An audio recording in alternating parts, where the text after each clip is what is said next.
everybody, welcome to my channel Delululand. My name is Uhari and this is where I talk about delusional things or delusional people or literally anything else that I want to talk about. Thank you so much for the increasing support I have been receiving. Thank you to all my new subscribers.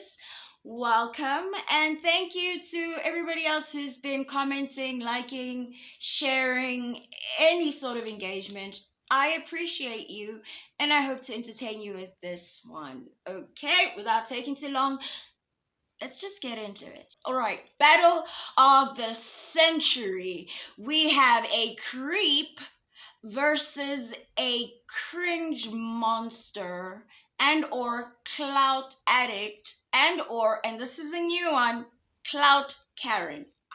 See, a clout Karen is a Karen who uses a situation or trend online in order to get more clout. So what Karen will do is Karen will exploit the facade of caring about a cause in order to actually bring attention to themselves and benefit themselves. That's being a clout Karen. Picture it, Sicily, 1986. Okay, no. This is not Golden Girls. I am unfortunately not Sophia Petrillo, but picture it. A young, beautiful Karen is on her cell phone and she sees this post about this handsome Squidward of a comedian who has said some unsavory things or made some unfavorable jokes about women. She sees this idiot blunder and use the planet Jupiter, right, to reference rings when Saturn would have been a much better option. So she sees this and she thinks to herself, hey, you know what would be cool if I replied to this and I was like, bozo, didn't you mean Saturn? But then she thought to herself, she said, does the world really care about another pretty white woman talking about Matt Rife? Because I'm pretty sure a bunch of other pretty white women had talked about Matt Rife. So what can I do to make myself relevant, to make myself seen? I know! Remember that tuber I carried for 9 months? The one that we pushed out? You know, the one that develops consciousness. That thing! What if I took it, right? And I told it what to say. I took my words and I put them into the mouth of that tumor that was affectionately known as a child. So she takes her little child, her little being of control, her mouthpiece, her claim to fame. She takes her baby and she says, say this. And then baby goes and says what mama made baby say. Okay, cool. First things first, I'm the realest. There is nothing more cringy to me, personally, than hearing a child parrot its parents' views, particularly when it's on matters outside of the child's scope. This child had no room being in this conversation. What we're talking about here is a stand-up special made by an adult comedian, a special that contains adult themes, right? So on some level, you've taken your 6-year-old and you've put them in this room with all these adults where there's a stand-up routine going, and you say to your child, hey, look at this, and you expose your child to this person, right? And then you have the goal to sit there and say, you know what, I'm getting ahead of myself. Let's just play this particular video and let's listen to Clout Karen as Clout Karen explains to us why they decided that it was a good idea to take their 6-year-old son and put them in front of millions of people, face unblurred. By the way, I couldn't believe it. When I first saw the video, I saw it on Jamari Speaks channel. Love him. He had blurred the faces. So when I first saw it, I thought, oh, at least the child's face is blurred. I think if the child's face was blurred this entire time, I wouldn't even be making this video, at least not about her. But the child's face wasn't blurred by the mother, it was blurred by Jamari, and I hate it because it happens so much. So many of the commentary channels that I watch, when they talk about people who put their children online, they blur their faces. They blur the faces of the children, and it always hurts me or humbles me, or it's so weird that the stranger cares more about your child's safety and well-being than you do. That this stranger is not trying to profit off of your child like you are. Clout Karen. Matt Rife has decided to start beef with my 6-year-old child online. Yeah, you heard me correctly, my 6-year-old child online. Like Matt, I have a full female audience online. Although I like mine. I don't want them, man. You can keep them. Please. I will gladly take your audience because we know you can't satisfy them anyways. This all started when his comedy special, which, if that's what we're calling comedy, the things he said that weren't even funny were posted on TikTok, and I started being tagged in them because everyone knows that my son is like a genius and he's really into space. I fiercely protect my child online. I'm not a family channel. People know his name, they know he likes space, they know he likes Minecraft, and that's pretty much it. Most people do not know any personal details about my child. Okay, so as you can see, Clout Karen is trying to do something that influencers do a lot, which is distance herself from her behavior. For example, Clout Karen claims that people saw this joke and then sent it to her because they know that her 6-year-old is really into astronomy. Because her 6-year-old, guys, is so into astronomy, and her 6-year-old is a genius. Like, he's a genius, guys. So they saw this and they sent it to her because of Jupiter and astronomy. Oh my god, she's such a genius. She's such a great mother, you guys. She's raising these genius children. Whether or not the child is a genius is like, it doesn't matter. Honestly, I feel like those labels end up hurting the child eventually, because calling a child a genius is it's an exclusionary word, and then there's so much pressure put on a 6-year-old to achieve. I know this is going out of the scope maybe of what we're talking about, but that's what she's trying to push here, is that her son has a level of maturity that is greater than other 6-year-olds, and that justifies him being in the room with this conversation. Clout Karen. Bad Clout Karen. It's not how children work. So, let's step back, Clout Karen. Look in the mirror and say, I made a choice to put my child on the internet in front of the whole fucking world. I decided that it was a good idea not to blur my son's face. Then she goes on like, oh, I'm not a family channel. I don't put my child out there. I'm very protective of my child online. If you're protective of your child online, you would have been the one to blur your child's face. Not fucking Jamari. Not other creators who have never even met your child. They care more about your child's safety online than you do. Now, for those of you who've lived through all of the apocalypsi,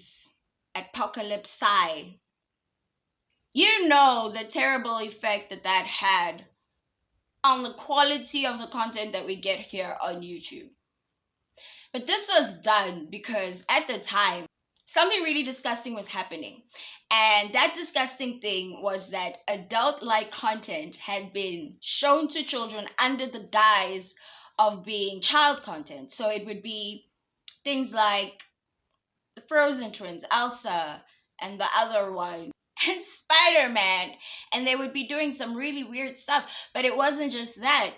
They were parents whose children's comment sections were flooded by pedophiles, who were essentially viewing the content that the children were putting online, but perceiving it in a way that it was not intended to be perceived or received. And because of that, YouTube put in some things in an attempt to protect the children that ultimately took away from creators and the audience.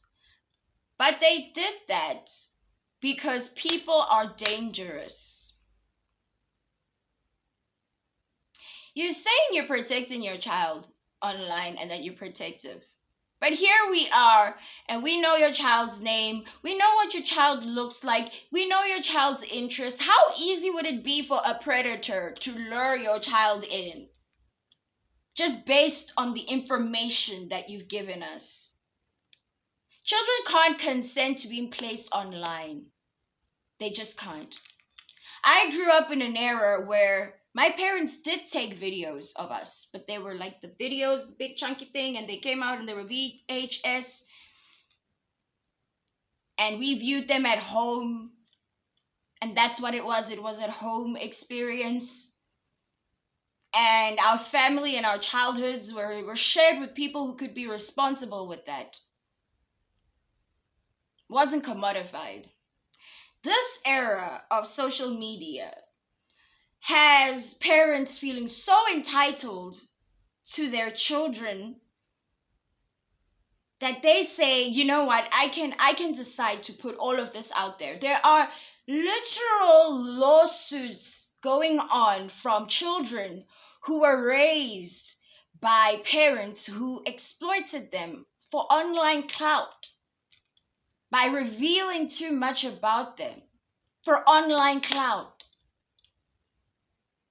The very fact that the creep idiot was out here on Twitter or Instagram being like, basically trying to beef with the child, like, oh, Jupiter has a ring too, and Santa Claus isn't real, and your mama buy you stuff, and the mama should make a Rife, your mama's a whore, ha ha ha, your mama's a whore, and Santa isn't real, and I'm funny, and I know things, and I'm not mean to girls, my mother's a girl, my favorite mother's a girl, okay?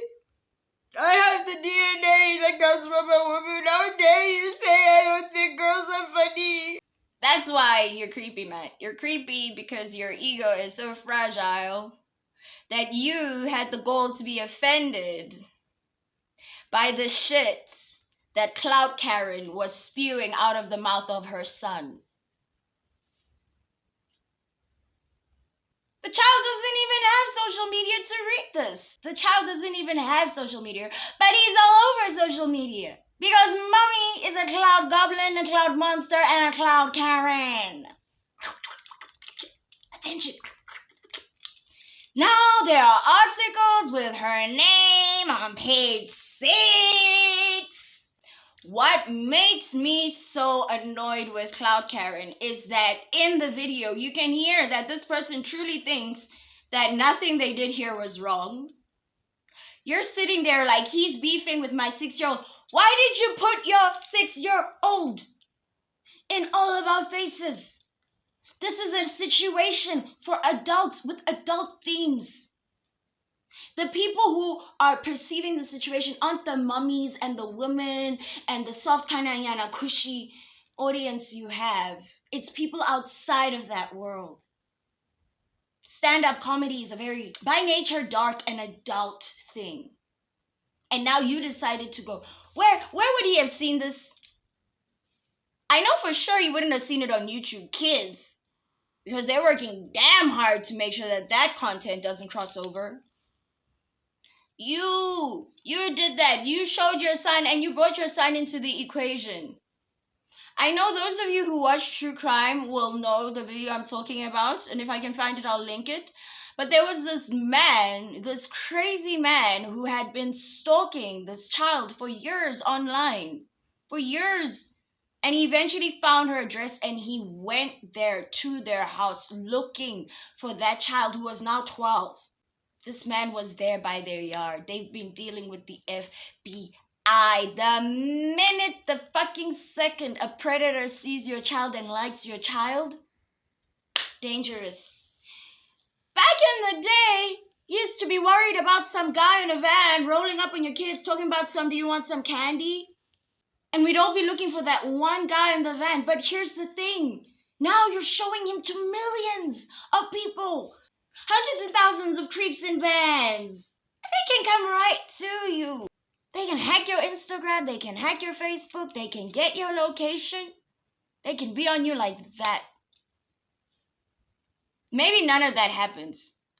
But all I know is I looked at your Instagram, and the first 12 pictures that I saw, 3 out of the 12 included your son. Face uncensored. 3 out of 12. That is 25%. And that's just the first 12 pictures. Ma'am, listen to me. You're delusional. You're exploiting your child on social media for views, for clout, and for money. And then Matt Rife, dude, go to therapy. For real, go to therapy and just watch some roast me. Go to the channel Old Deaf. It's a comedy channel. It is so funny. It is amazing. There is a series they have called Roast Me, and it is a bunch of comedians that roast each other, majority of whom are black, and it's that roasting culture. And the only way to survive in the roasting culture is to take it and then give it back, but to the right people. So you took and tried to give it back, but you try to give it back to the 6-year-old when you should have been giving it back to the 6-year-old's mom. And then you called her out on OnlyFans, but she doesn't even have an OnlyFans, so it's like that shit don't even land. And now you're just showing everybody that maybe it's true and you're not all that funny. Watch Roast Me and then learn. One of my favorite comedians to hear more is the best at being roasted, because you cannot kick that man down. These comedians are those who have self-awareness. You want to control how you're perceived, Matt, but you can't always do that and look like a creep. Clout Karen. Sis. Oh, I always forget this shit. Like, comment, subscribe, share. If you want to talk to me, email me. If you want to request a video on a topic, email me. If you want to support my channel, the ways to do that, on the more thing, you'll see it. All the things and all the goodies. Thank you. I would say I love you, but I don't really know y'all.